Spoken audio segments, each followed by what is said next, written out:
Hello बच्चों, कैसे हो आप सब। उम्मीद करता हूँ कि सभी लोग ठीक होंगे।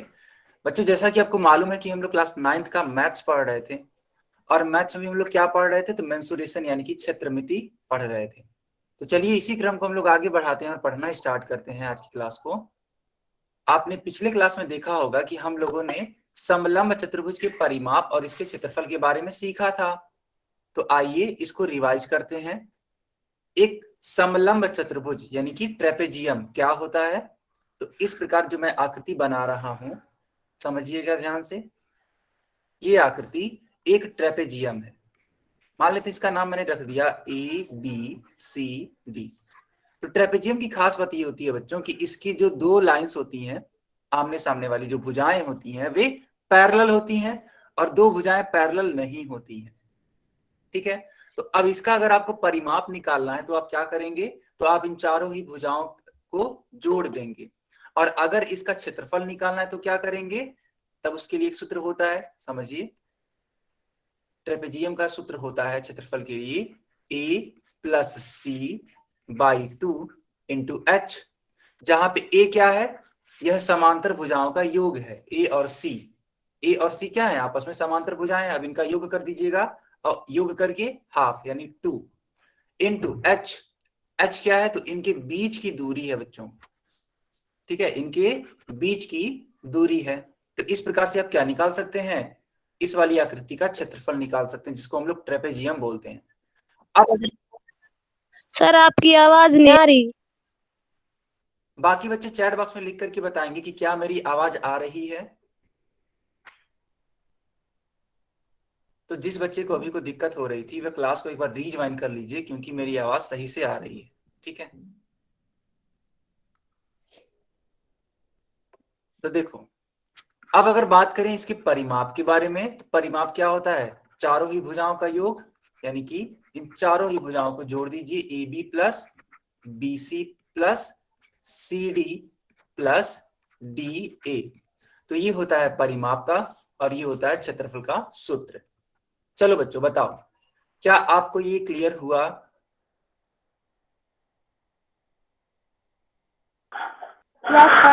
कोई बच्चा माइक ऑन नहीं करेगा, जान सैनी के नाम से जो भी हैं, माइक मत ऑन करिए।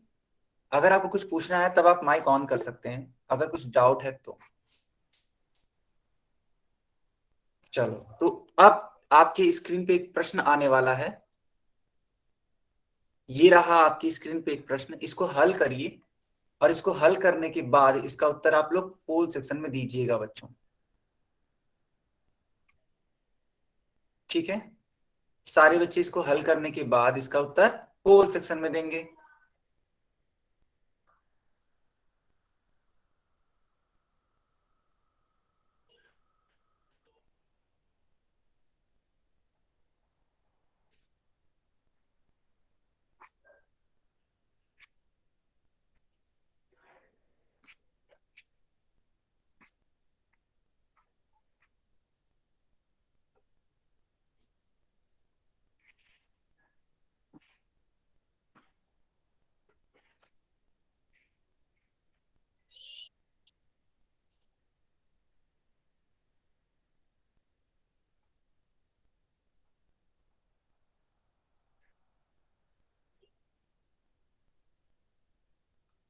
सारे बच्चे इसको हल करिए और उसका उत्तर दीजिए आप लोग पोल सेक्शन में। ठीक है बेटा, आपके पास पूरे 2 मिनट का समय है, अच्छे से इसको हल करने की कोशिश करिए।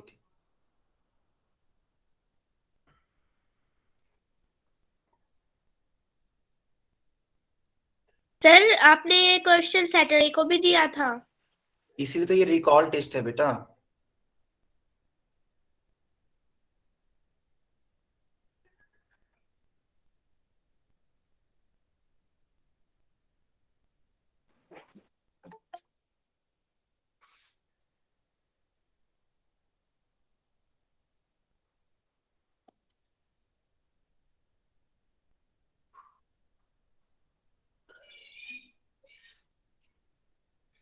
ठीक है बच्चों, अब इसका उत्तर करिए आप लोग चैट बॉक्स में।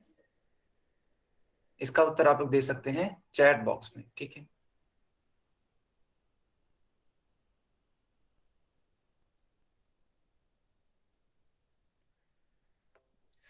चलो अब देखते हैं इसका हल। यहाँ पे क्वेश्चन है कि दी गई आकृति का क्षेत्रफल 40 सेंटीमीटर स्क्वायर है, तो भुजा एडी और बीसी के बीच की लंबवत दूरी ज्ञात कीजिए। यानी कि आपको इनके बीच की ये जो लंबवत दूरी है ये बतानी है। ठीक है बच्चों, इस प्रकार से समझिएगा, आपको इन्हीं के बीच की दूरी बतानी है, जबकि जब आप लंब डालेंगे तो 90 डिग्री का कोण बनेगा, है ना। तो मान लेते हैं यह वाली जो पॉइंट है या यह वाला जो बिंदु है वह m है, तो आपको क्या निकालना है, इस डीएम की लंबाई निकालनी है। ठीक है, अब देखिए इन दोनों ही समांतर रेखाओं को, तो इनका लंबाई कितना है, 4 सेंटीमीटर और 6 सेंटीमीटर है, और जबकि इस पूरे आकृति का क्षेत्रफल कितना है, तो 40 सेंटीमीटर स्क्वायर है। तो क्षेत्रफल कितना होता है ट्रेपेजियम का, तो a plus c by 2 into h, इस प्रकार का सूत्र हम लोग पढ़े थे। तो क्षेत्रफल की जगह पे आप क्या रख देंगे, 40 रख देंगे, a की जगह पे क्या रख देंगे, 6 सेंटीमीटर, c की जगह पे 4 सेंटीमीटर, अब इसको 2 से डिवाइड कर देंगे, इंटू एच, हमको यही तो निकालनी है बच्चों, है ना, हमें h का मान ही तो निकालना है।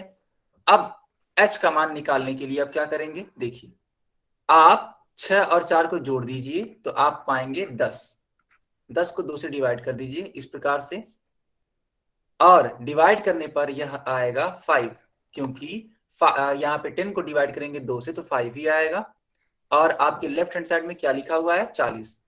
इसलिए जब h का मान आप निकालेंगे तो क्या लिखेंगे इसको, 40/5। इसको हल करिए तो क्या पाएंगे आप, 40/5 यानी कि 8 सेंटीमीटर। तो सही विकल्प कौन सा होगा आपका, तो विकल्प नंबर सी आपका सही होगा।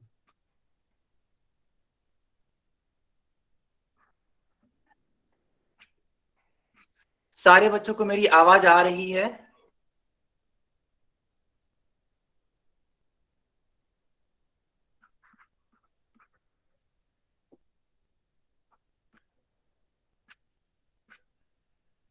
आ रही है ना, ठीक है। तो महक के नाम से जो भी बच्चा है वो क्लास को एक बार रीज्वाइन कर लीजिए, ठीक है, ये प्रॉब्लम सॉल्व हो जाएगी आपकी। ओके ओके, तो आई थिंक सारे बच्चों को ये चीजें क्लियर हो गई होंगी। तो चलिए बेटा, अब हम लोग आज की क्लास के टॉपिक को स्टार्ट करते हैं।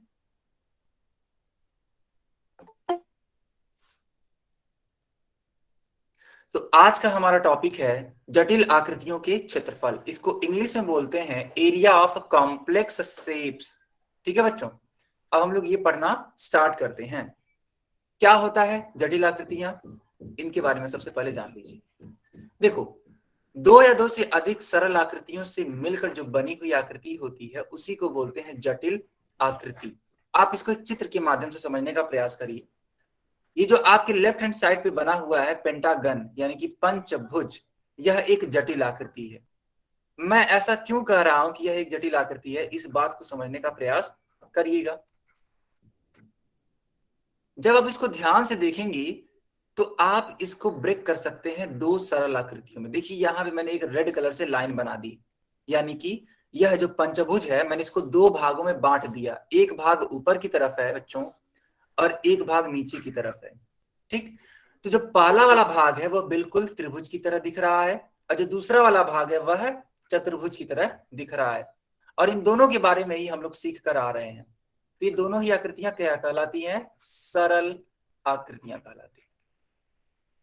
तो हम क्या बोल रहे हैं आपको, हमने बोला कि अगर दो या दो से अधिक सरल आकृतियों को आप मिला देते हैं तो जो भी आकृति बनती है मिलाने के बाद उस आकृति को क्या बोलते हैं, जटिल आकृति बोलते हैं। ठीक है, या फिर इसको इंग्लिश में बोलते हैं complex shape. When we draw two सरल आकृति यानी कि simple figures, then it form complex shapes. यहां पे देख सकते हैं आप ये चीज। क्या सारे बच्चों को ये चीजें क्लियर हो गई?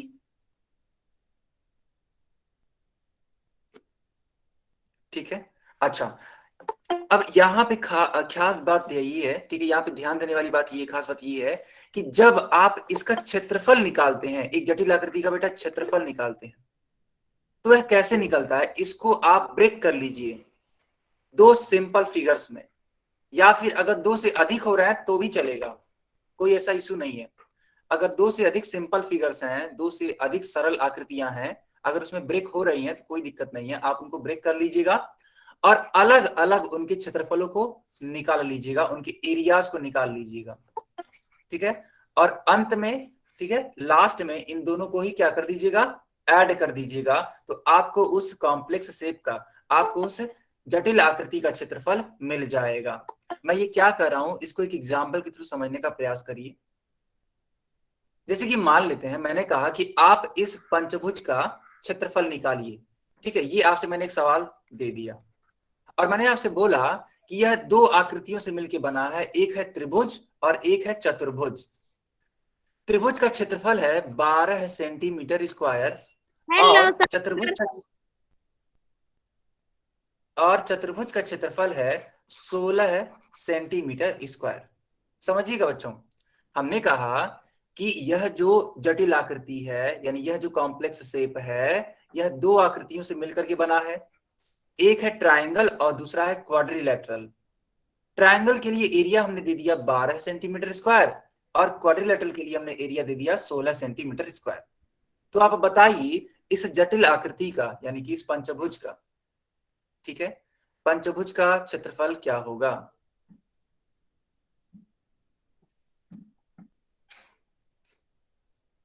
ठीक है, बताइए इसका क्षेत्रफल यानी कि एरिया क्या होगा?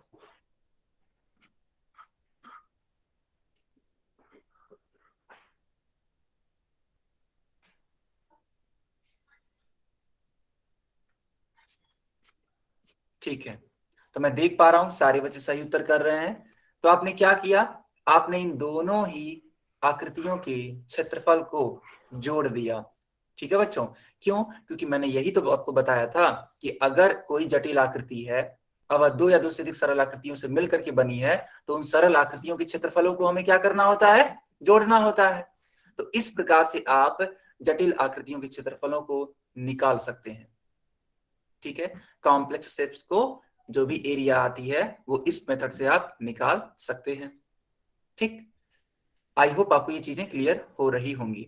ठीक है, अच्छा, अब इसको और अच्छे से समझने का प्रयास करिएगा।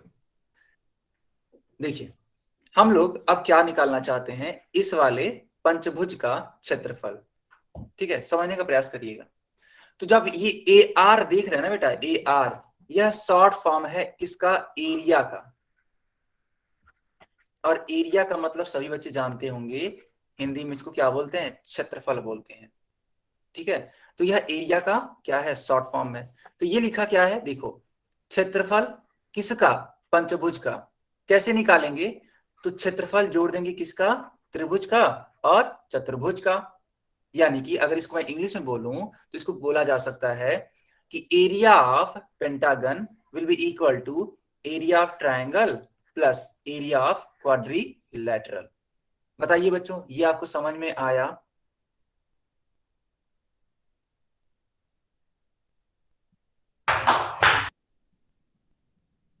ठीक है, गुड।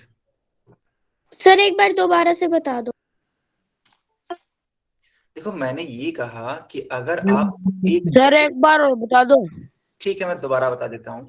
मैंने ये बोला कि अगर आपको एक जटिल आकृति का क्षेत्रफल निकालना है, तो आपने खुद आंसर दिया था अभी को कि सर जो सरल आकृतियां आएंगी, जो इस प्रकार से सरल आकृतियां आ रही हैं, इनके क्षेत्रफलों का हम योग कर देंगे। तो वही बात यहाँ पे एक लाइन में लिखी गई है। ठीक है, किसके एग्जाम्पल के थ्रू, इन्हीं चित्रों के एग्जाम्पल्स के थ्रू लिखी गई है, इन्हीं चित्रों के माध्यम से लिखी गई है। क्या लिखा गया है, ये लिखा गया है एरिया ऑफ पेंटागन, यानी कि पंचभुज का क्षेत्रफल बराबर त्रिभुज का क्षेत्रफल प्लस चतुर्भुज का क्षेत्रफल। ठीक है, ए आर का मतलब कंफ्यूज नहीं है बेटा, ए आर का मतलब होता है एरिया यानी कि क्षेत्रफल, उसको शॉर्ट फॉर्म में लिख दिया गया है। आई होप अब आपको अच्छे से क्लियर हो रहा होगा कि किसी भी जटिल आकृति के क्षेत्रफल के लिए हम दो से अधिक या दो से अधिक सरल आकृतियों के क्षेत्रफलों को जोड़ देते हैं। ठीक है, ओके। तो अब इस प्रश्न को हल करने का प्रयास करिए। इसीलिए मैंने अब चैट बॉक्स बंद कर दिया, लेकिन पोल सेक्शन में ऑन कर देता हूं। इसको पहले सॉल्व करने का प्रयास करिए। ठीक है।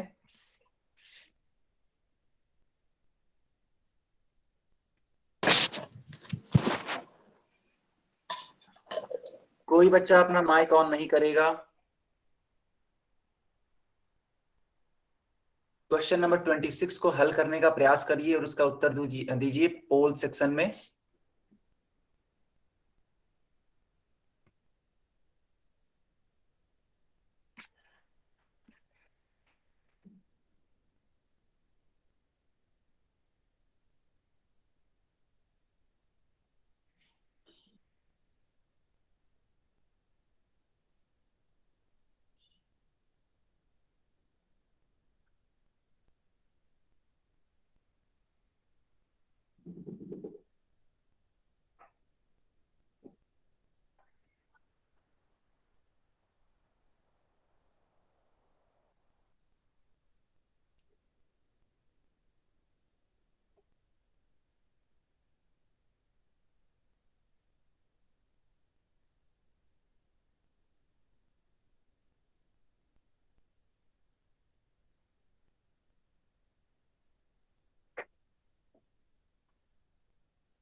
ठीक है बच्चों, अब इसका उत्तर कर सकते हैं आप लोग चैट बॉक्स में।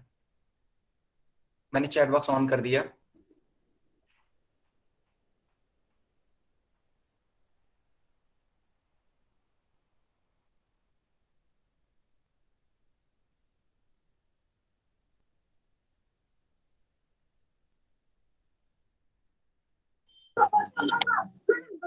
कोई बच्चा माइक ऑन नहीं करेगा।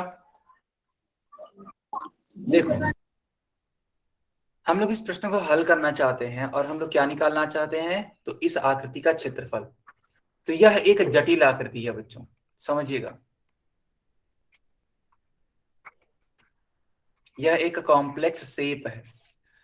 अब इस कॉम्प्लेक्स शेप का अगर आपको आकृति निकालना, सॉरी, आपका क्षेत्रफल निकालना है, तो क्या करेंगे, पहले इसको ब्रेक करेंगे दो या दो से अधिक सरल आकृतियों में। ठीक है। तो यहाँ पे देख सकते हैं कि हम लोग अगर यहाँ पे एक पार्टीशन बना दें इस प्रकार से, तो यह दो सरल आकृतियों में बट जाएगा, दो सिंपल फिगर्स में बट जाएगा। देखो, एक को मैंने नाम दे दिया। इंग्लिश में समझा दो। बेटा, जो मैं टर्म बोलता हूं मैं इंग्लिश में ही बोलता हूं, ठीक है। और जो आपको समझाया जाएगा ना, तो वो हिंदी में ही समझाया जाएगा, है ना। मैं ओके टर्म, सर। हाँ, टर्म में मैं आपको इंग्लिश में बता ही देता हूँ। जटिल आकृति है, मैं कब से बोल रहा हूँ कि ये कॉम्प्लेक्स शेप है। ठीक है। तो देखो, तो अगर आपको इसका क्षेत्रफल निकालना है, इसका एरिया निकालना है, तो क्या करेंगे, पहले आप पहली वाली आकृति का क्षेत्रफल निकाल लेंगे। फर्स्ट वाले फिगर का आप क्या निकाल लेंगे, एरिया निकाल लेंगे। क्योंकि आप देख सकते हैं ये दोनों ही एकदम सिमिलर है, एकदम समान है, तो आपको दोबारा निकालने की जरूरत नहीं पड़ेगी, इसको निकालने की जरूरत नहीं पड़ेगी। क्यों? क्योंकि एक का निकालिएगा और उसका दुगना कर दीजिएगा, तो आपको दोनों ही फिगर का एरिया निकल जाएगा। इट मीन्स आपको वह आंसर मिल जाएगा। तो चलिए अब इसको हल करने का प्रयास करते हैं। पहली वाली आकृति एक ट्रेपेजियम है, यानी कि एक समलंब चतुर्भुज है, और समलंब चतुर्भुज के लिए क्षेत्रफल होता है a plus c by two into h, जहां पे a और c क्या है, तो a और c क्रमशः पैरेलल साइड्स हैं। ठीक है, लेंथ ऑफ पैरेलल साइड्स हैं। ठीक है, अब इनको समझने का प्रयास करिए। कितना दिया हुआ ये देखो, तो कंपेयर करोगे ना बेटा, तो a की वैल्यू है 8 और c की वैल्यू कितनी है, देखो c की वैल्यू यहां पे यानी कि 5। तो 8 plus 5 by two into into H. H का मतलब क्या होता है, एच का मतलब होता है पैरेलल साइड्स के बीच की दूरी। ठीक है बच्चों, पैरेलल साइड्स के बीच की दूरी। अब वो दे रखी है बुक में, आप बस देखने का प्रयास करना।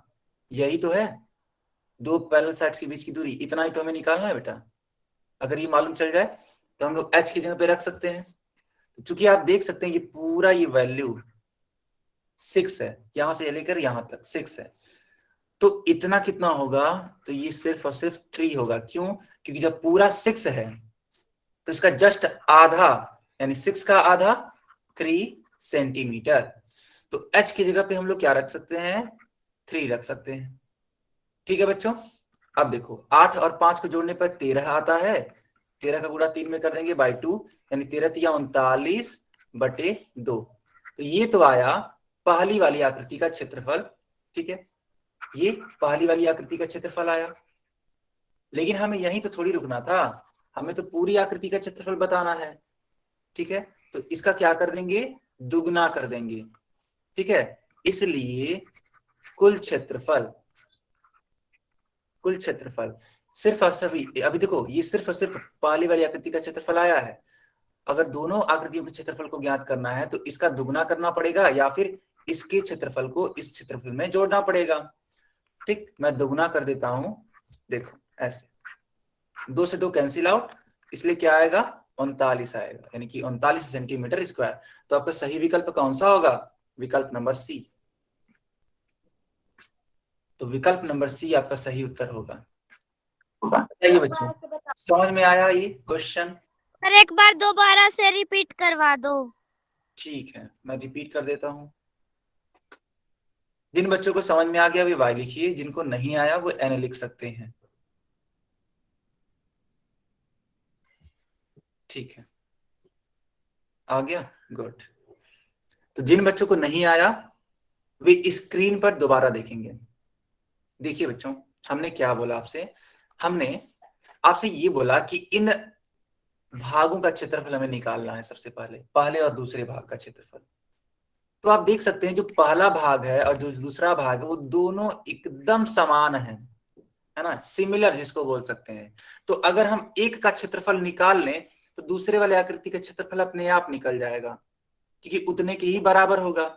तो हमारा पूरा का पूरा ध्यान था पहली वाली आकृति का क्षेत्रफल निकालने पर। अब मैंने देखा कि जो पहली वाली आकृति है वह क्या है, तो वह एक समलंब चतुर्भुज है बच्चों। ठीक है, आप ध्यान से इसको देखने का प्रयास करिए। ठीक है, ध्यान से देखने का प्रयास करिए। तो यह क्या है, एक समलंब चतुर्भुज है, ट्रेपेजियम है। अब ट्रेपेजियम का एरिया क्या होता है, तो ट्रेपेजियम का एरिया होता है a+c/2 इंटू एच। यहाँ पे a का मान दे रखा है 8, c का मान है 5 और इनके बीच की दूरी देखो, पूरा यहां से लेकर के यहां तक 6 था, तो सिर्फ इतना क्या होगा, 3 ही तो होगा बच्चों। तो 3 सेंटीमीटर होगा h का मान। हमने पूरा का पूरा मान रख दिया। अब इसको सॉल्व किया, तो जब सॉल्व किया तो पता चला कितना आ रहा है, 39/2 आ रहा है। तो जो 39/2 आ रहा है क्षेत्रफल, वो सिर्फ और सिर्फ इतने वाले भाग का क्षेत्रफल है बच्चों, सिर्फ इतने वाले भाग का क्षेत्रफल। तो इस वाले का क्षेत्रफल निकालने के लिए क्या करेंगे, बिल्कुल वही क्षेत्रफल का दुगना कर देंगे, क्योंकि सेम ही तो है, ये वाला फिगर भी सेम ही तो है। तो जब इसका दुगना करेंगे तो 2 गुना 39/2 होगा, 2 से 2 कैंसिल आउट, यानी कि 39 सेंटीमीटर स्क्वायर इसका उत्तर आएगा। आई होप आपको ये समझ में आ गया होगा। ठीक है, बताओ बेटा, सबको ये क्लियर है? अब तो सभी को क्लियर है ना, बढ़िया। ठीक है,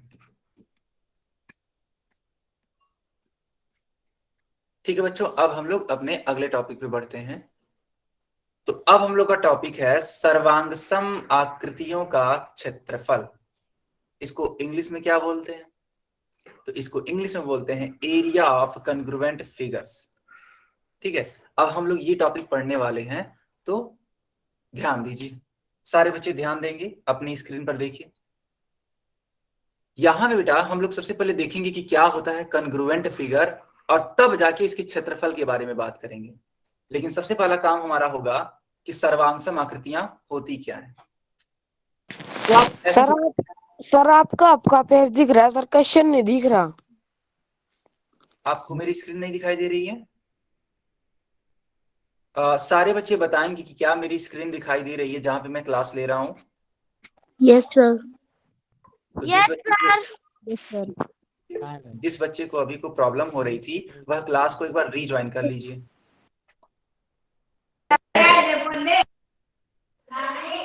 कोई भी बच्चा माइक ऑन नहीं करेगा, बालवीर के नाम से जो भी बच्चा है माइक बंद रखिए। किसी को भी दिक्कत थी, अभी कोई स्क्रीन नहीं दिखाई दे रही थी, बेटा आप क्लास को एक बार रीज्वाइन कर लो, ये चीजें ठीक हो जाएंगी। ठीक है, अच्छा चलो सबसे पहले बात करते हैं सर्वांगसम आकृतियों के बारे में। ठीक है बेटा, देखना, मान लेते हैं कि मैंने इस प्रकार से एक त्रिभुज बना दिया। ठीक है, सारे बच्चे समझने का प्रयास करेंगे।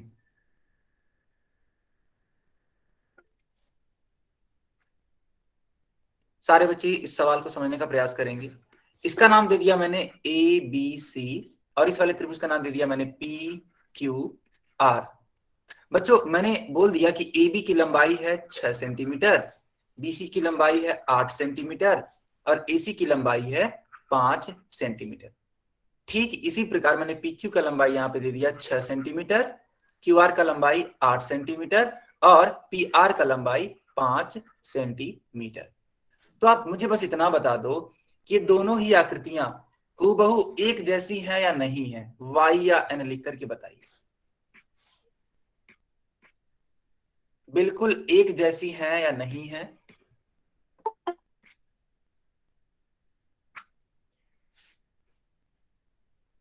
है ना, गुड। तो इन्हीं आकृतियों को, ठीक है बच्चों, इन्हीं आकृतियों को हम लोग बोलते हैं सर्वांगसम आकृतियां। सर्वांगसम का मतलब होता है कि प्रत्येक लाइन, ठीक है, जो भी उससे बनी होगी या वह जो आकृति होगी वह आपस में बराबर होगी। सर्वांगसम आकृति। तो ये दोनों फिगर आपस में क्या होंगे? सर्वांगसम होंगे, या फिर इंग्लिश में इसको बोला जाए तो कन्ग्रुएंट होंगे। आप अपना लेफ्ट हैंड देखिए, ठीक है, आप अपना राइट हैंड, एकदम सिमिलर होते हैं, बिल्कुल एक जैसे, है ना। आपका लेफ्ट हैंड और राइट हैंड एकदम सिमिलर होते हैं, तो ये दोनों ही हैंड आपस में क्या होंगे? कन्ग्रुएंट होंगे। समझ रहे हैं आप लोग? क्या इस चीज को आप लोग समझ रहे हैं? बताइए।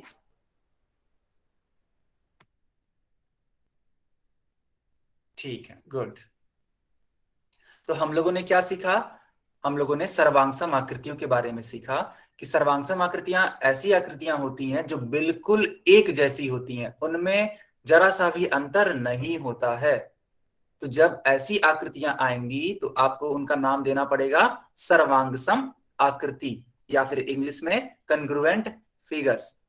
तो यहां पे एक बात लिखी गई है बच्चों कि जो सर्वांगसम आकृतियां होती हैं उनका क्षेत्रफल यानी कि उनका एरिया हमेशा बराबर होता है। यानी कि जो मैंने अभी को, ठीक है, जो मैंने अभी को ट्रायंगल बनाया था, ठीक है, समझना मेरी बात को, ऐसे जो भी मैंने ट्रायंगल इस प्रकार से बनाया था, आप समझने का प्रयास करिएगा बस।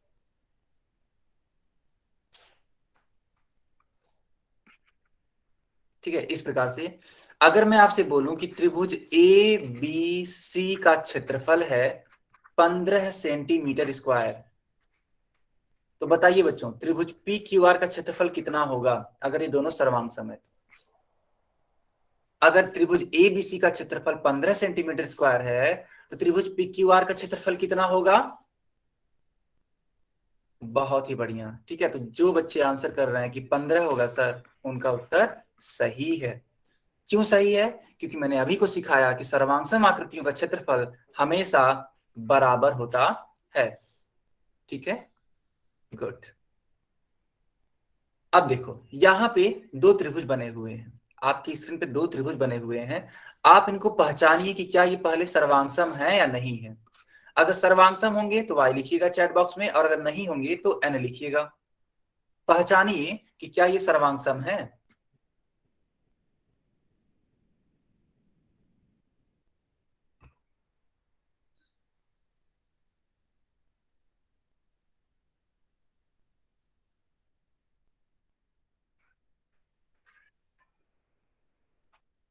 गुड, ओके बच्चों, तो देखते हैं कि ये सर्वांगसम है या नहीं है। अब इसको समझना है तो आप किसी भी एक साइड से स्टार्ट हो सकते हैं। चलो मैं त्रिभुज एबीसी में इस भुजा बीसी से स्टार्ट कर रहा हूं आप लोगों को समझाना। तो बीसी की जो लेंथ है वो कितनी है? 6 सेंटीमीटर है। तो आप यहाँ पे लिख सकते हैं BC बराबर 6 सेंटीमीटर। लेकिन रुको, सिमिलरली PQR वाले त्रिभुज में जो भुजा QR है उसकी भी लंबाई कितनी है बच्चों? 6 सेंटीमीटर ही है। तो इसको ऐसे भी तो लिखा जा सकता है, BC is equals to QR is equals to 6 centimetre. ठीक, अब देखो इस वाले त्रिभुज की यानी कि ABC वाले त्रिभुज की जो ऊंचाई है वह है 4 सेंटीमीटर, यानी कि AD का मान 4 सेंटीमीटर। सिमिलरली त्रिभुज PQR की जो ऊंचाई है यानी कि PS, उसका मान कितना है, उसकी वैल्यू कितनी है? तो वो भी है 4 सेंटीमीटर। और आप देख सकते हैं यहां त्रिभुज ABC में भुजा AB, ठीक है, भुजा AB की लंबाई कितनी है? 5 सेंटीमीटर। AB की लंबाई कितनी है? 5 सेंटीमीटर। तो उस हिसाब से भुजा PQ, देखो बच्चों यहां पे PQ का मान दे रखा है 5 सेंटीमीटर। ठीक है, तो अब बताइए ये तीनों ही जो लेंथ हैं दोनों त्रिभुजों में आपस में बराबर है या नहीं है? तो जब किसी त्रिभुज में केवल 3 चीजें आपस में बराबर हो जाएं, चाहे वो कोण हो, चाहे वो साइड हो, ठीक है, अगर वो आपस में बराबर हो जाते हैं तब वे दोनों त्रिभुज आपस में क्या कहलाते हैं बच्चों? सर्वांग सम कहलाते हैं। इस बात को आप लोग ध्यान रखिएगा, सर्वांग सम। बताइए क्या आपको ये चीजें क्लियर हैं?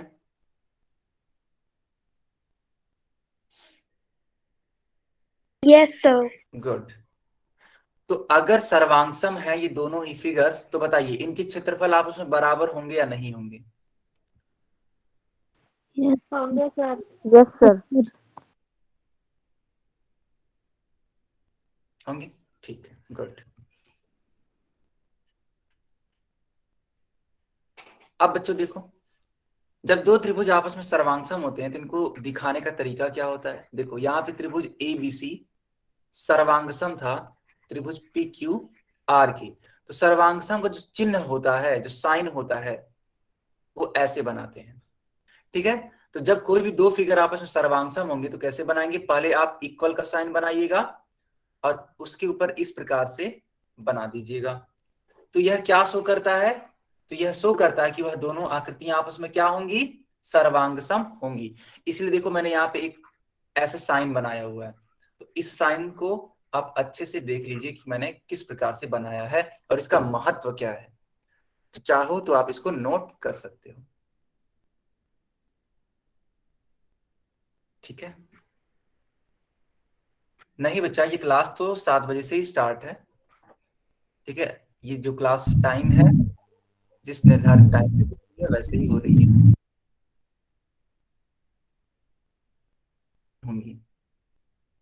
ठीक है, अब देखो यहाँ पे इस वाले त्रिभुज का क्षेत्रफल निकाला गया बच्चों, तो आया है 12 सेंटीमीटर स्क्वायर। और इस वाले का भी निकाला गया क्षेत्रफल, तो वो भी कितना आया है? 12 सेंटीमीटर स्क्वायर। तो यही मैं आपको बताने की कोशिश कर रहा हूं कि दोनों ही क्षेत्रफल आपस में क्या होंगे? बराबर होंगे। अगर आप जानना चाहते हैं कि इसका क्षेत्रफल आ कैसे रहा है, तो याद करिए हम लोग त्रिभुज का क्षेत्रफल सीख करके आए हैं। अभी हाल ही में तो हम लोग पढ़े थे बेटा कि त्रिभुज का क्षेत्रफल होता है 1/2 गुना आधार गुना ऊंचाई। ठीक है, इस वाले सूत्र का आप प्रयोग करिए, किसी भी त्रिभुज के लिए आप प्रयोग करिए। सबसे पहले चलो मैं इस ग्रीन वाले के लिए बात कर लेता हूं, यानी कि त्रिभुज ABC के बारे में बात करता हूं। तो आधार का मान कितना है? तो आप देखेंगे इस वाले त्रिभुज के लिए आधार का मान है 6। चलो आधार की जगह पे मैंने 6 रख दिया, गुना ऊंचाई, ऊंचाई का मान कितना है बच्चों इसके लिए? 4 सेंटीमीटर। इस प्रकार से मैंने 4 रख दिया।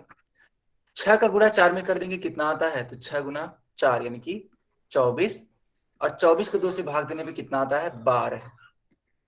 अब खुद सोचो आप लोग, जब एक का 12 सेंटीमीटर स्क्वायर आ गया तो दूसरे का भी तो यही आएगा। क्यों? क्योंकि दोनों ही फिगर आपस में क्या थे? सर्वांग सम थे। आई होप अब अच्छे से क्लियर हो गया होगा आपको।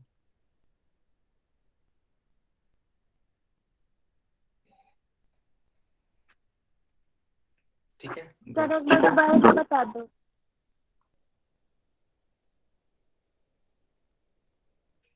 अब देखो बेटा, यहाँ पे एक हेडिंग है समान क्षेत्रफल वाली आकृतियां। क्या होती है ये, इसके बारे में हम लोग सीखेंगे। अब दो आकृतियां ऐसी लेंगे जिनका क्षेत्रफल आपस में बराबर होगा, और तब चेक करेंगे कि क्या वे सर्वांगसम है या नहीं है। मान लेते हैं मैंने इस प्रकार से एक त्रिभुज बना दिया, ऐसे एक त्रिभुज बना दिया, और यहां एक ऐसे वर्ग बना दिया।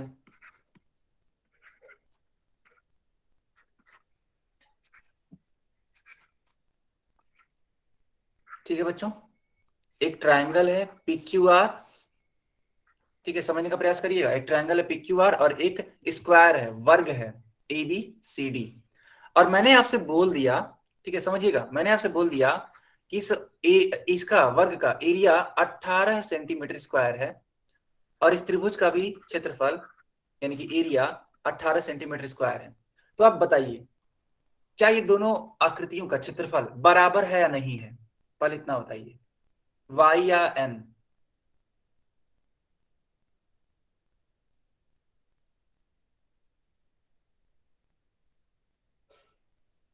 ठीक है, बराबर है ना। अब आपसे एक सीधा सा सवाल, क्या ये दोनों आकृतियां सर्वांगसम है या नहीं है? इसका उत्तर दीजिए अब।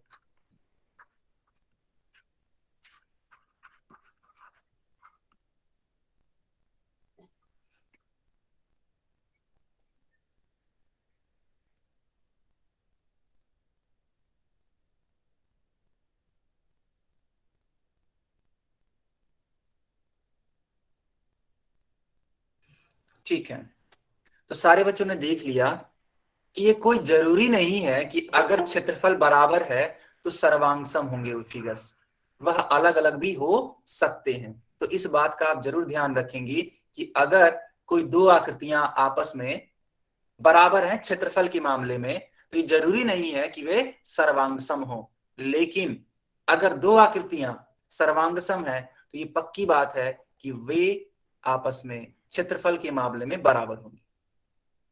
Is it clear to everyone? सभी को ये चीजें क्लियर हैं? गुड, ठीक है। देखो उसी चीज को यहाँ पे समझाने की कोशिश की गई है। यहाँ पे एक त्रिभुज लिया गया है, यहाँ पे एक आयत लिया गया है। अगर आप इसका क्षेत्रफल निकालेंगे तो कितना आएगा, वही सूत्र लगा दीजिए, वही फार्मूला लगा दीजिए, half into base into height. Base का मान कितना है बच्चों, 6 है।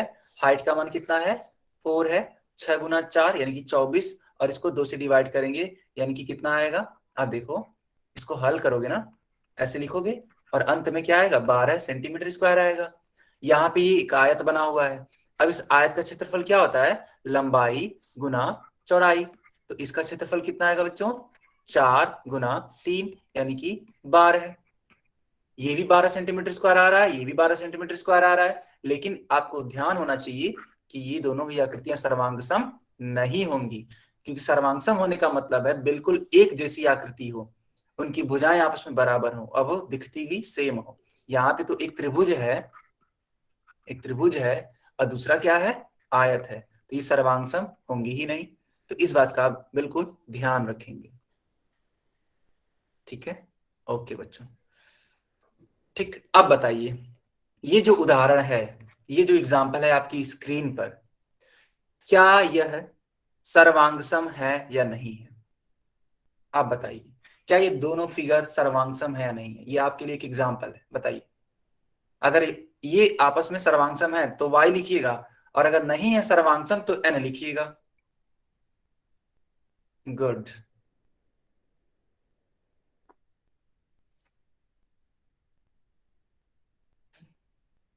बहुत ही बढ़िया, ठीक है।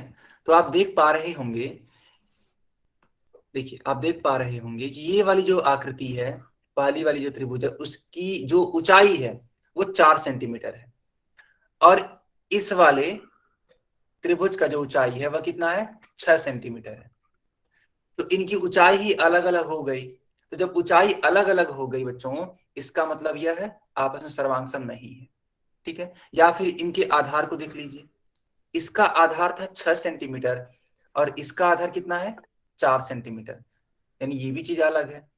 जबकि हम लोगों ने क्या सीखा था, हम लोगों ने ये सीखा था जो संगत भुजाएं होंगी वे आपस में बराबर होना चाहिए। ठीक है, तो ये जब चीजें अलग अलग हैं तो ये सर्वांग नहीं है। हालांकि हालांकि ये दोनों का ही क्षेत्रफल 12 सेंटीमीटर स्क्वायर आ रहा है, तो इनके क्षेत्रफल तो आपस में बराबर हैं, लेकिन ये सर्वांग नहीं। ठीक है बच्चों, तो देखो अगर दो आकृतियां आपस में सर्वांग नहीं होती हैं, ठीक है बच्चों ध्यान दीजिएगा, अगर दो आकृतियां आपस में सर्वांग नहीं होती हैं तो उसको लिखने का तरीका होता है ऐसे, देखना त्रिभुज एबीसी है और इधर क्या है त्रिभुज पी क्यू आर है, और ये दोनों ही सर्वांग नहीं है। तो सबसे पहले इस प्रकार से चिन्ह बनाइएगा सर्वांग का और इसको कट कर दीजिएगा इस प्रकार से। तो यह क्या शो करता है, तो यह शो करता है कि दोनों ही आकृतियां आपस में सर्वांग नहीं। बताइए यहां तक आपको क्लियर हुआ? Yes sir. गुड।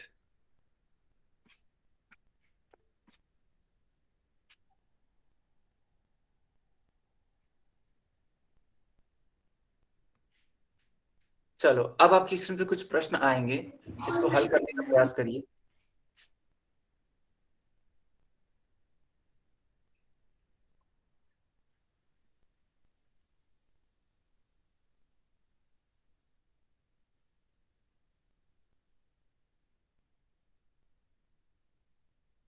जल्दी से इस प्रश्न का उत्तर दीजिए आप लोग chat box, sorry poll section में, ठीक है, क्योंकि मैंने चैट बॉक्स बंद कर दिया है।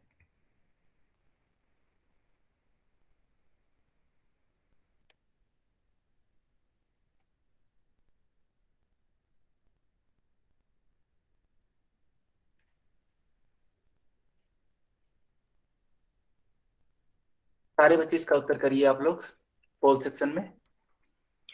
Excuse me sir. बताइए। सर हमें आज की क्लास समझ में नहीं आई क्योंकि हमारी क्लास अभी ज्वाइन हुई थी। ओके, अच्छा क्या नहीं समझ में आया आपको, कहाँ से आपने ज्वाइन किया है? सर बिल्कुल अभी ज्वाइन हुई थी, ये दो जो आपने समझाए वो तभी हुई थी ज्वाइन। बेटा क्लास में टाइमली आना चाहिए ना, क्योंकि आपको तो मालूम है 7 बजे से ज्वाइन क्लास नहीं हो होती पाई, है। हम बहुत देर से ज्वाइन कर रहे थे तभी भी एक सर ने ज्वाइन करवाई है अब। अच्छा ठीक है, ठीक है, मैं अभी क्लास के बाद रुकना आप, ठीक है, मैं हल्के से रिवाइज करा दूंगा आपका, ठीक है। ओके अभी के सर। लिए जो चल रहा है बेटा उसको पढ़ लो, ओके। Okay sir.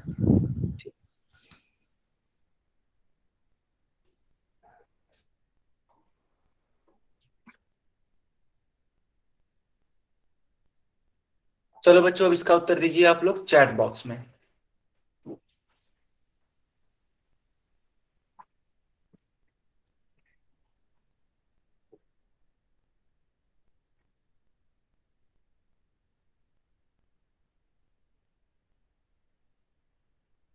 गुड, ठीक है, तो देखो मैंने क्या समझाया आपको। देखो सवाल में लिखा है कि यदि त्रिभुज एबीसी का क्षेत्रफल 22 सेंटीमीटर स्क्वायर है तो त्रिभुज पीक्यूआर का क्षेत्रफल ज्ञात कीजिए। तो सबसे पहला काम आपको ये होना चाहिए कि हमें चेक करना है कि क्या ये दोनों आकृतियां सर्वांगसम है या नहीं है। जो मैंने अभी को बताया था ना बेटा, उस चीज का यूज करना है और ये चेक करना है कि क्या ये सर्वांगसम है। अगर है तब तो हम लोग इसका क्षेत्रफल बड़े आसानी से निकाल सकते हैं। ठीक है, समझिएगा आप। यहां पे पहली अगर आकृति की बात करें यानी त्रिभुज एबीसी की बात करें तो इस वाली भुजा का मान कितना है 4 सेंटीमीटर। इस प्रकार अगर दूसरे वाले त्रिभुज के बारे में बात करें क्यू आर के बारे में तो इसका भी कितना लंबाई है 4 सेंटीमीटर। यानी जो दो संगत भुजाएं हैं जो करस्पॉन्डिंग साइड्स हैं वे आपस में क्या है बराबर है, यानी कि A C is equals to P Q is equals to 4 centimetre. Similarly यहां पे आप देखो भुजा बीसी भुजा क्यू आर के आपस में बराबर है, यानी कि हम लोग लिख सकते हैं b c is equals to q r is equals to 3 centimetre. और आप ध्यान से देखो तो ये वाला एंगल कितना है, 70 डिग्री, 70 डिग्री। ये भी है 70 डिग्री। तो angle a c b is equals to angle p q r is equals to 70 degree. मैंने कहा था कि जब आपको तीन चीजें मिल जाएं इक्वल, है ना, देखो ये पहली चीज, ये दूसरी और ये तीसरी, तो जब तीन चीजें आपस में मिल जाती हैं इस प्रकार से किन्हीं भी दो त्रिभुजों में, तब वे दोनों त्रिभुज आपस में क्या होते हैं बच्चों, बताइए, सर्वांगसम होते हैं या नहीं होते हैं? तो दोनों ही आकृतियां आपस में क्या होंगी, सर्वांगसम होंगी। ठीक है, आई होप इतना क्लियर हो गया होगा। तो अब बताइए, अगर दो आकृतियां आपस में सर्वांगसम है तो उनके क्षेत्रफल आपस में बराबर होंगे या नहीं होंगे? होंगे ना। तो पहली वाली आकृति यानी कि त्रिभुज एबीसी का क्षेत्रफल था 22 सेंटीमीटर स्क्वायर। तो दूसरी वाली आकृति का क्षेत्रफल कितना होगा बच्चों? सर दोबारा 22 करवाना। आएगा। यानी कि विकल्प नंबर बी आपका सही उत्तर होगा। बताइए, सबको समझ में आया? अगर समझ में आया तो y लिखेंगे और अगर नहीं आया तो n लिखेंगे। दोबारा बता दो सर एक बारी। ठीक है, मैं दोबारा बता देता हूं।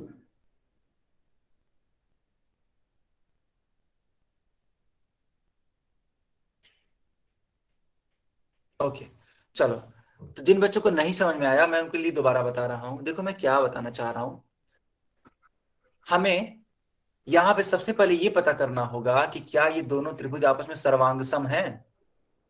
ठीक है बच्चों, अब उसके लिए क्या किया मैंने, तो इनकी संगत भुजाओं को देखा या इनके संगत कोणों को देखा। तो आप पाओगे इस पहले वाले, देखो ये पहला वाला त्रिभुज मान लेता हूं मैं और इसको दूसरा वाला त्रिभुज, इस प्रकार से। तो पहले वाले त्रिभुज में जो भुजा AC है वह किसके बराबर है, दूसरे त्रिभुज के PQ के बराबर है। पहले त्रिभुज का जो भुजा BC है वह बराबर है QR के। और इसी प्रकार एंगल ACB पहले वाले त्रिभुज में, एंगल PQR दूसरे वाले त्रिभुज में, दोनों ही आपस में क्या है, 70 डिग्री के बराबर है। यानी तीन चीजें आपस में बराबर हैं दो त्रिभुजों में। तो जब इस प्रकार की चीजें हों तो ये दोनों त्रिभुज आपस में क्या हो जाते हैं, सर्वांगसम हो जाते हैं।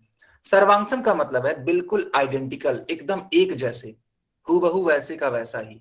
ठीक है, तो अब अगर ये सर्वांगसम हो गए, इसका मतलब ये होता है कि जब दो फिगर आपस में सर्वांगसम हो जाते हैं ना बच्चों, तो उनका क्षेत्रफल भी आपस में क्या होता है, बराबर होता है। यानी कि त्रिभुज एबीसी का जो आप क्षेत्रफल निकालेंगे एग्जैक्टली बराबर होगा त्रिभुज पी क्यू आर के क्षेत्रफल से। अब सवाल में त्रिभुज एबीसी का क्षेत्रफल दे रखा है कितना, 22 सेंटीमीटर स्क्वायर।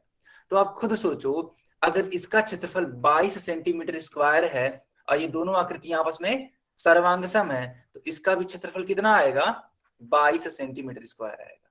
आई होप सारे बच्चों को ये बातें क्लियर हो रही होंगी। तो अतः विकल्प नंबर बी सही उत्तर होगा।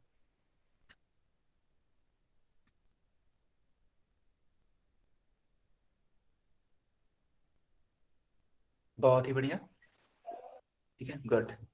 ओके, चलो बच्चों, अब एक और प्रश्न हल करते हैं। ये रहा आपकी स्क्रीन पे क्वेश्चन। मैंने चैट बॉक्स बंद कर दिया लेकिन मैंने पोल सेक्शन ऑन कर दिया, तो सारे बच्चे इसका उत्तर करेंगे पोल सेक्शन में।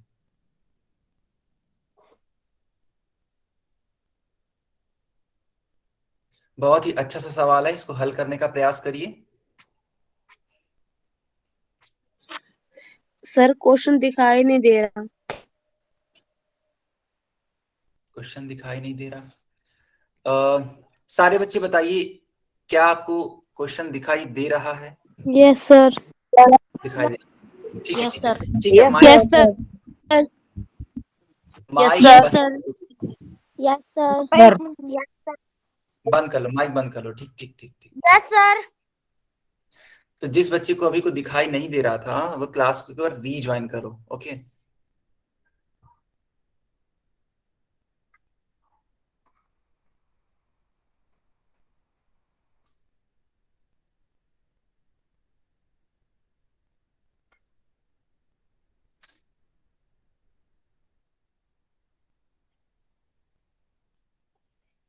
आपके पास पूरे 2 मिनट का समय है, इसको अच्छे से हल करिए और तब जाके इसका उत्तर देने का प्रयास करिएगा।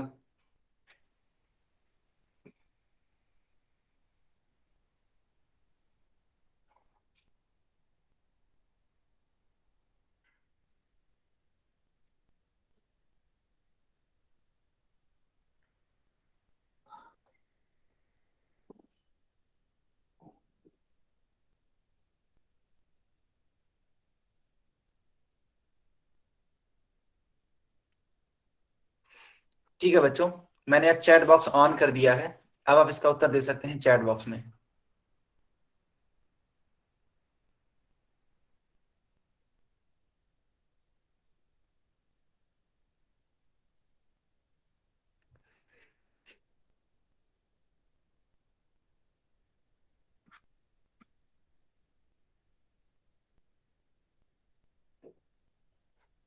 सारे बच्चे इसका उत्तर करिए चैट बॉक्स में।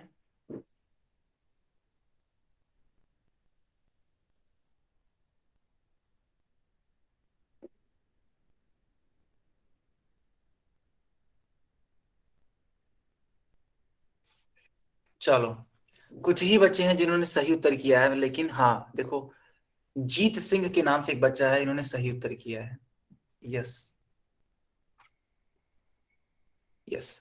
चलो, अब मैं इस चीज को मैं एक्सप्लेन करता हूं। देखो बेटा, क्या दिया है क्वेश्चन में, लिखा है कि यदि त्रिभुज एबीसी और त्रिभुज पी क्यू आर सर्वांगसम है, यानी ये जो त्रिभुज है एबीसी और पी क्यू आर आपस में सर्वांगसम है, और त्रिभुज एबीसी का क्षेत्रफल 28 सेंटीमीटर स्क्वायर है, यानी इस पहले वाले त्रिभुज का क्षेत्रफल आपको दे रखा है कितना, 28 सेंटीमीटर स्क्वायर। तो वो बता रहा है ये, या सॉरी ये पूछ रहा है कि त्रिभुज पी क्यू आर का आधार ज्ञात कीजिए। पी क्यू आर यानी कि इस वाले त्रिभुज का, है ना, इस वाले त्रिभुज का पी क्यू आर, इसका आधार पूछ रहा है। आधार का मतलब भुजा क्यू आर की लंबाई, जो कि मैंने ग्रीन कलर से बनाई है। पहले ये बताइए, सवाल आपको समझ में आया? पहले सवाल समझना जरूरी है बेटा, क्योंकि मैं देख पा रहा हूं कि लगता है बहुत बच्चे कंफ्यूज हो गए। उन्होंने देखा कि 7 सेंटीमीटर यहां दे रखा है, और लगता है 7 सेंटीमीटर यानी कि इसकी ऊंचाई के बारे में बात की, जबकि ऊंचाई के बारे में बात ही नहीं की है। उसने आधार के बारे में पूछा है। तो सबसे पहले आप प्रश्न को गौर से, एकदम ध्यान से पढ़ने की कोशिश करिए, तब इसका उत्तर देने का प्रयास करिए। इसी वजह से यह सवाल जो है काफी बच्चों ने गलत किया है, मैं देखा हूं अभी। तो आप सभी को मालूम चल गया होगा कि हमें क्या निकालना है। तो हमें इसका आधार निकालना है, जो कि मैंने अभी के लिए येलो कलर से बनाया हुआ है। ठीक है, अब इसको समझने का प्रयास करते हैं कि कैसे निकाला जा सकता है। देखो, जो त्रिभुज पी क्यू आर बच्चों होगा, पी क्यू आर, त्रिभुज पी क्यू आर का क्षेत्रफल बराबर होगा किससे, त्रिभुज एबीसी के क्षेत्रफल से। क्यों? क्योंकि दोनों ही त्रिभुज आपस में क्या है, सर्वांगसम है। और ये कहां दे रखी है बात, सवाल में ही दे रखी है। देखो यहां पे सवाल में दे रखी है पहले से ही कि दोनों त्रिभुज आपस में क्या है, सर्वांगसम है। इसलिए त्रिभुज पी क्यू आर का जो क्षेत्रफल होगा उसका सूत्र हम लोग क्या बना सकते हैं, समझने का प्रयास करिएगा। त्रिभुज पी क्यू आर का क्षेत्रफल होगा 1/2 इंटू आधार, आधार गुना ऊंचाई, इस प्रकार से। अब इसका मान दे रखा है बच्चों कितना, त्रिभुज एबीसी का क्षेत्रफल जो कि है 28 सेंटीमीटर स्क्वायर। इसलिए अगली लाइन से दिए गए मानों को रख दीजिए आप। आधार का मान बच्चों कितना है बताइए, आधार का मान हमें मालूम क्या है क्या? तो आप कहोगे नहीं सर, आधार का मान ही तो निकालना है, यानी कि क्यू आर का मान निकालना है। क्या हमको ऊंचाई मालूम है बच्चों? बिल्कुल मालूम है, जिसकी वैल्यू कितनी है, 7 सेंटीमीटर। इस प्रकार से मानों को रख देने पर, तो जब आप इस 28 को कट करोगे बेटा इस 7 से, तो कितनी बार में जाएगा ये, 4 बार में जाएगा। ठीक है, 7 4 जा 28। और अगली लाइन से इसको लिखा जा सकता है 1/2 into q r is equals to 4। अब इस 2 का क्रॉस मल्टीप्लाई करा दोगे आप 4 में, इसलिए क्यू आर का मान क्या आएगा, 4 2 जा 8 आएगा। यानी कि जो हमें निकालना था उसका मान हमें निकल गया, क्यू आर का मान हमें निकल गया। देखो तो सही विकल्प कौन सा होगा, तो विकल्प नंबर ए आपका सही उत्तर होगा। सर एक बार फिर से समझा दीजिए। ठीक है, मैं फिर से समझा देता हूं। मैंने क्या किया, मैंने इन दोनों ही त्रिभुजों के क्षेत्रफल को बराबर कर दिया। क्यों, क्योंकि दोनों ही त्रिभुज आपस में क्या थे, सर्वांग सम थे। ठीक है बच्चों, तो जब दोनों ही त्रिभुज आपस में सर्वांग सम थे तो इनके क्षेत्रफल आपस में बराबर होंगे। अब त्रिभुज एबीसी का क्षेत्रफल दे रखा था सवाल में 28 सेंटीमीटर स्क्वायर, और इसका क्षेत्रफल हमें नहीं मालूम था, लेकिन हमें सूत्र तो मालूम ही है। हम लोग लगा सकते हैं सूत्र, क्या, 1/2 इंटू आधार इंटू ऊंचाई। अब आधार हमें मालूम ही नहीं था, यही तो निकालना था हमें, यानी क्यू आर का मान निकालना था। लेकिन हमें ऊंचाई मालूम थी, जो कि कितनी थी, 7। अब 28 को 7 से कट करेंगे तो कितना आएगा बेटा, 4 आएगा। 4 आने के बाद इस प्रकार से हमने इसको लिख दिया, और ये 1/2 इंटू क्यू आर बच गया। अब ये जो 2 है ये क्रॉस मल्टीप्लाई कर जाएगा किसके साथ, 4 के साथ। क्यों, क्योंकि ये हर में था, यानी कि डिनोमिनेटर में था, न्यूमरेटर में नहीं था। तो जब ये मल्टीप्लाई करेगा तो 4 2 जा क्या हो जाएगा, 8 आ जाएगा, जो कि आपका रिक्वायर्ड आंसर होगा। आई होप आपने ये क्लियर कर लिया होगा अच्छे से। Yes sir. Good good. तो चलो बच्चों, ये क्लास यहीं तक थी। अब आप होमवर्क नोट करेंगे, ठीक है। आज का होमवर्क सारे बच्चे अब नोट करेंगे।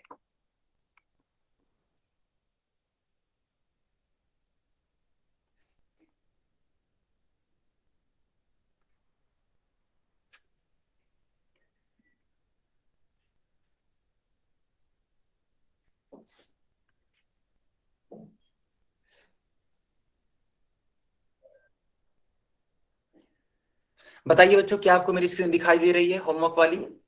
Yes sir. Okay. Yes sir. तो यस सर। प्रश्नावली 9. Yes sir. ठीक है, प्रश्नावली 9.1 का पहला क्वेश्चन, दूसरा क्वेश्चन, ये आपका होमवर्क है। जल्दी से इसको नोट करिए बेटा।